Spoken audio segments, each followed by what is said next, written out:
Hello friends, welcome to Lovelyarns. Today I want to talk to you about the different weights of yarn and how to look at a yarn label and decipher what it is telling you.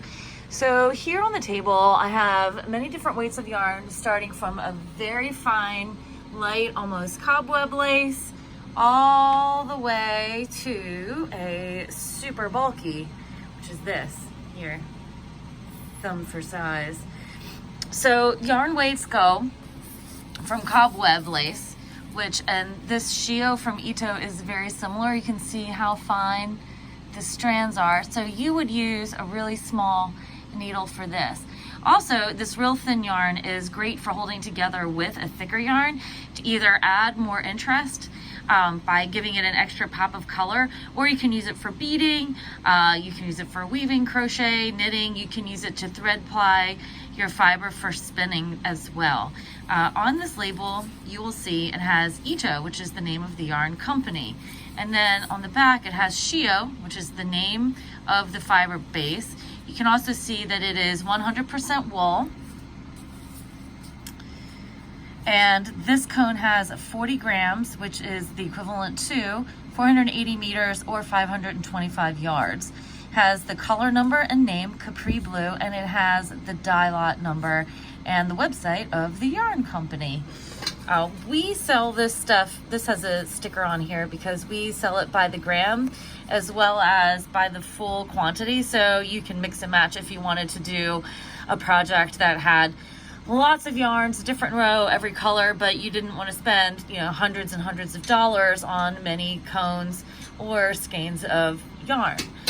So this would be the finest, or rather the thinnest wool that we carry, I believe. And then next we have lace. This is Exquisite. You can see it is a little thicker than the strand of the Ito. And this is a 2-ply. You can see it's two individual strands of wool that have been wound around each other. Now the Exquisite, this is a lace or a heavy lace from West Yorkshire Spinners. You see West Yorkshire Spinners. They call it Exquisite. And you can see this is 80% Falkland wool, which is really fine stuff, and 20% mulberry silk. And then on the back it has more information like our price. It also has the colorway name, and the run is their equivalent of the dye lot, and it has 875 yards. They also give you a suggested needle size and a suggested gauge. This is 100 grams, and it gives you care instructions along with these hieroglyphs, which also are equivalent to the written, typed out care instructions. And then moving on from the lace, we have fingering, which you can see is thicker still. This is from one of our local hand dyers, Black Cat Sisterhood. And you can see her information here, and you can find her yarn, of course, at our shop. Laura, who is the dyer here, lives in Baltimore City, but still you can see it is a little thicker. So we've got the cobweb or light lace, we have heavy lace, fingering weight. Up next is sport weight. Weights of yarn are determined by how many wraps per inch you can get from a single. So you take the yarn and you would literally wrap it around a ruler and count how many wraps per inch you get. And there is a scale of numbers for each different weight of yarn. It's slightly arbitrary, but it does give you an approximate weight. So you can see this is thicker than the fingering, but it is similar, and some people do use the same needles for one as for the other. If you don't know, and it doesn't say sport weight on your label anywhere, like this says fleece, Wensleydale gems, this is referred to as a DK from the yarn company. However, it is so fine. You can always check and look at if there is gauge information, or a lot of times the number of yards per 100 grams will tell you. So they're giving you 22 stitches over 4 inches.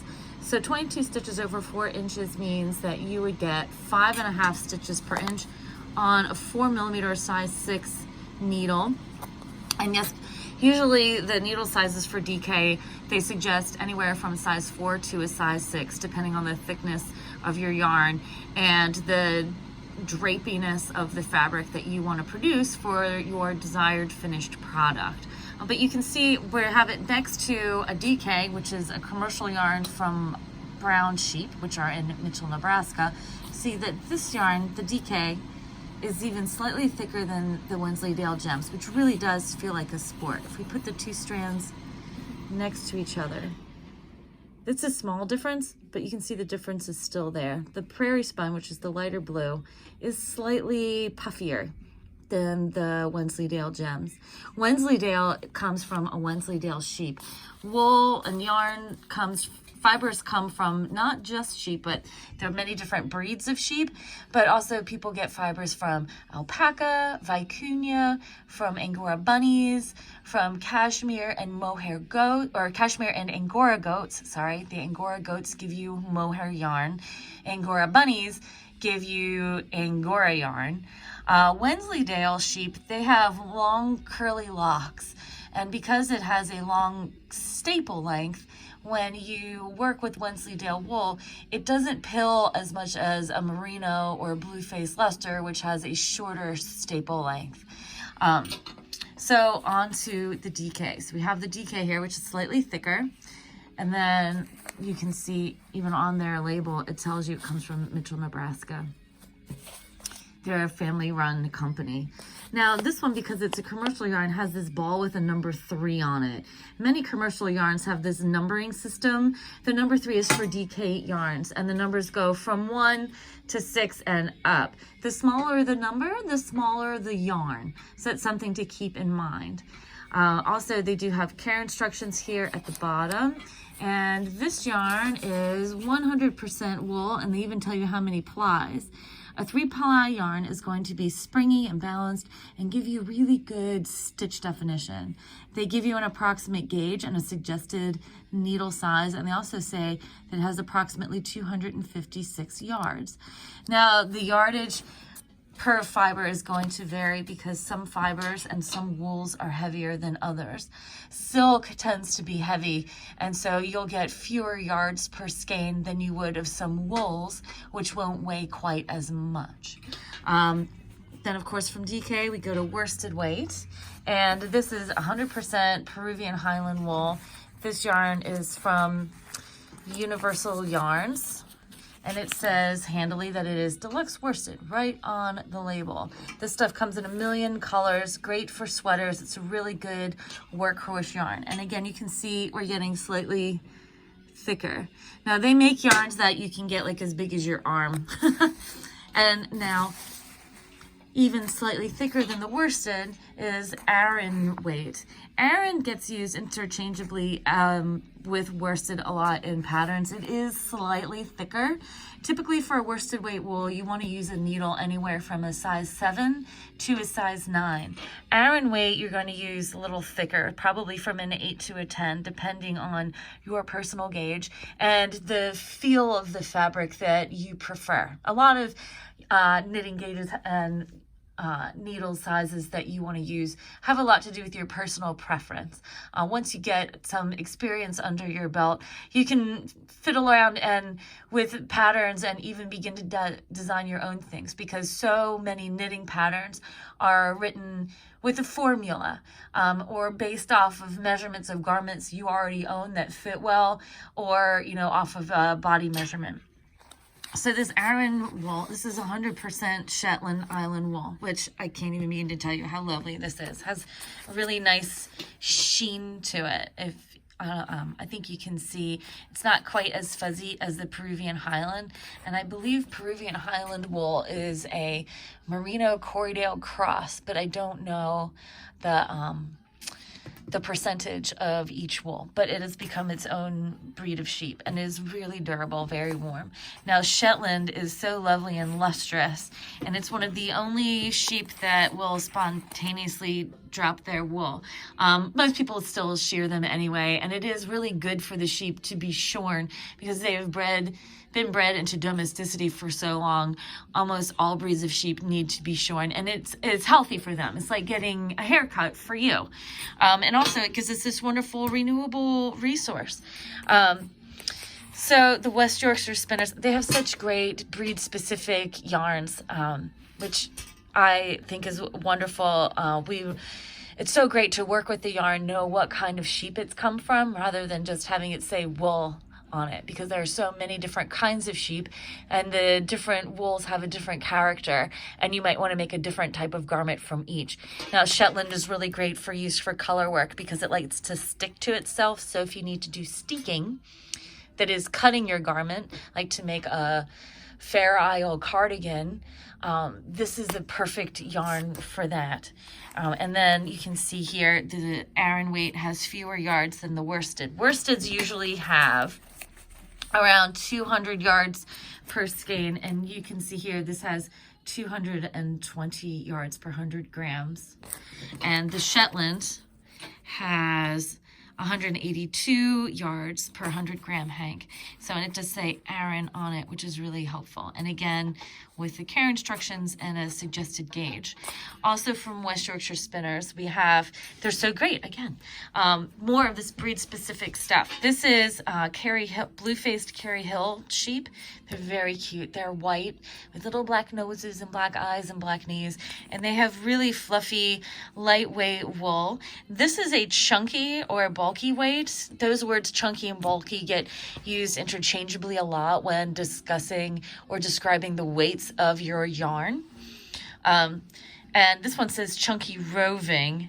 I suppose you could spin it, but it's really a single ply yarn. You see, it's just one strand of wool that has had twist put into it that you can then knit with. And having these separate breeds helps to keep those breeds alive.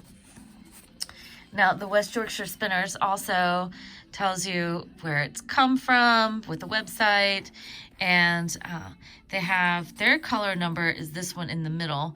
Now, this is what's funny is that the retreat is such a lovely thing. We go through this very fast. It's very soft, it's very warm, and they have these wonderful colorway names, but they don't put them on the label, and I can't figure out why.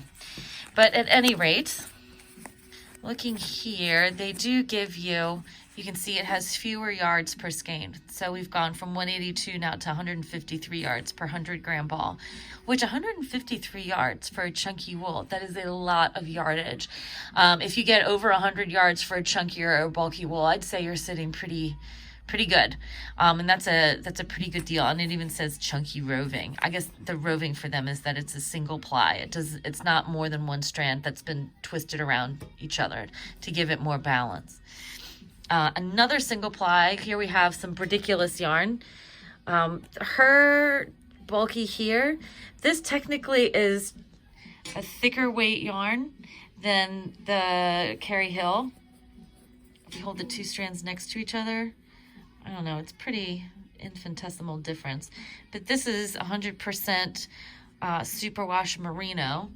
And Bria, who is the owner and dyer of Ridiculous Yarns, she's another local dyer to us, and she lives in East Baltimore County in an area called Dundalk. She calls this yarn her Granny Singles. So you can see here on the back, Granny Singles, and then she has her fiber content. 80-20. SWM, that stands for Superwash Merino. The nylon will give it strength, and you get 76 yards. So this is 100 gram skein. So you can see the merino weighs more than the Kerry Hill, but I imagine when you wash it and block it after you knit it up, the merino is slightly thicker. So there is difference between the different thicknesses of the chunky weight. So this was almost half the yardage of the Kerry Hill. But also it's a hand dye, and she's called this colorway Crystallize. And I don't think Bria's given you a gauge, but I know that one skein will get you a hat. Then we have the super bulky, thicker still. So if we pull it, you can hold it, you can see, look how much thicker. So the super bulky you would put on big giant needles. This is Cascade Magnum, ever popular at the holidays because it's such a fast knit. Now this is a huge double skein of Magnum. You can see, even compared to the other skeins on the table, that it's ginormous. This too has a nice colorway name. I forget what it is. I think it's Blue Hawaii, but of course they didn't print it on the label. But it is color number 9421. And if we look further, yeah, come on. They do give us care instructions. They tell us where Cascade is located, that the yarn's made in Peru. You want to hand wash and cool, and you want to lay it flat to dry. And they even give you a needle suggestion and a gauge. And this is 250 grams. So it's like a 1.5 skeins, and you get 123 yards, which doesn't sound like a lot. However, this skein will give you a full cabled scarf, like a 6-foot long scarf on really chunky needles. So general rule of thumb is thicker yarn, fatter needles. But you can always use a thick needle with one of the thinner yarns, and you get a more open, lacier fabric. Now, if you use a smaller needle with your thicker yarns, then you'll have a denser fabric that will be a little stiffer. Usually you want your knitted objects to have some kind of drape. You want to have your gauge be a little looser rather than tight. Like, you don't want your knitting or your crochet to feel like cardboard, because having your gauge so tight, especially when working with natural fibers like these, can harm and break the fiber and compromise the integrity of your finished piece, which is not what you want because you've worked so hard to make it beautiful. So that concludes our discussion of yarn weights and labels. If you have questions, please contact us at Lovelyarns, LOVELYARNS @gmail.com. You can visit us on the web at lovelyarns.com, and you can call us at 410-662-9276. Happy stitching!